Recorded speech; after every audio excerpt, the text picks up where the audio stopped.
Okay, C5 na. Nakaligtas na tayo sa traffic, guys. Pinutol ko lang yung video. Pero C5 na tayo.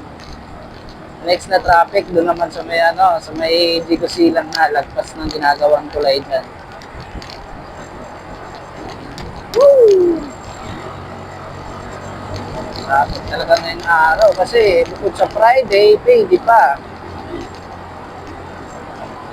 Good luck sa mga umuwi mamaya, alas 4:30 pa lang, pero tugod na yung traffic, guys. Malala.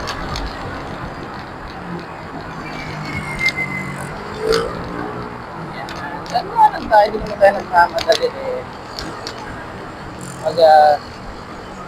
Safe driving lang tayo. Pauwi naman na tayo, hindi naman tayo papasok. So, pagpapasok tayo, tapos medyo doon na sa oras, ratratin natin yan. Ngayon, pauwi naman na tayo at maaga pa. May oras pa. Chill lang tayo. Chill ride lang. Ika nga nila, chill ride.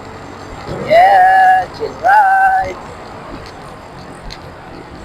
Ganon. Ano naman yung hinukay na kalsada eh. Nagewang yung gulong ko eh.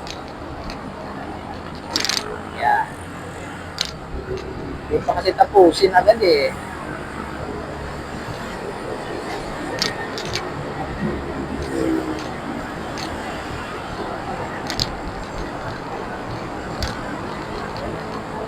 Paro-paro G.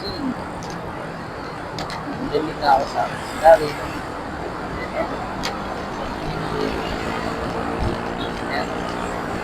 After ng tulay na yan, makikita natin yung traffic, kung na-traffic na talaga. Kasi madalas, ganyan pupot yung traffic eh, guys. After ng tulay na yan, hindi na gawin skyway na yan. Maluwag pa naman. Yung maaga pa naman eh, 4:30 pa lang, 4:32. Maluwag pa. Dito kasi, madalas talaga traffic, pupot doon after ng tulay. Tulay na yon.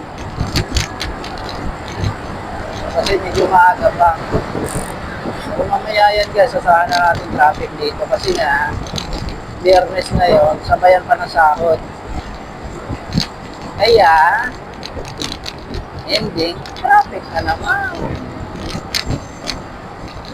Ano bang magagawa natin sa traffic na yan?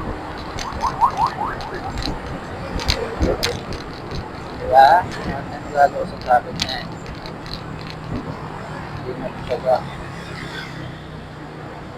Ito sa traffic.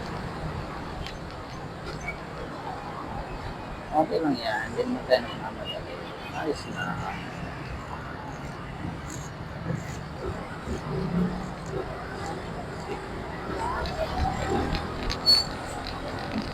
Singit-singit. Kung kaya sumingit, singit tayo. Pero pag hindi, huwag pilitin guys. Masisira buhay mo. Masisira ang buhay mo. Silit-silit tayo. Hindi mo tayo nagmamadali. Ito po pala yung tinatawag nila na Digo Silang. Nung nagtataksi pa ako, madalas ako kinukuha ng pasahero dyan. Diyan sa condo na yan, sa kanan guys. Story time. Nagtataksi pa kasi ako, may suki ako na foreigner na nakapag-asawa ng Pilipina. Bakit nga binigyan ako ng electric na guitar eh. Nahatid ko sila ng nahatid ko sila sa Pampanga pag galing sila ng nakalungkot kasi yung lalaki, foreigner. At napunta sila dito sa Pilipinas, ako agad tinatawagan mo. Kakahatid sa Florida Blanca sa Pampanga guys. Nahatid ko sila doon. Kasi nandun yung kamag-anak ng babae. May bahay din sila doon. Galante, magbigay. Binibigyan ako ng 5,000 mo. Nakapahatid siya. Eh, dito muna guys, pwede mo natin video, medyo mahaba na eh.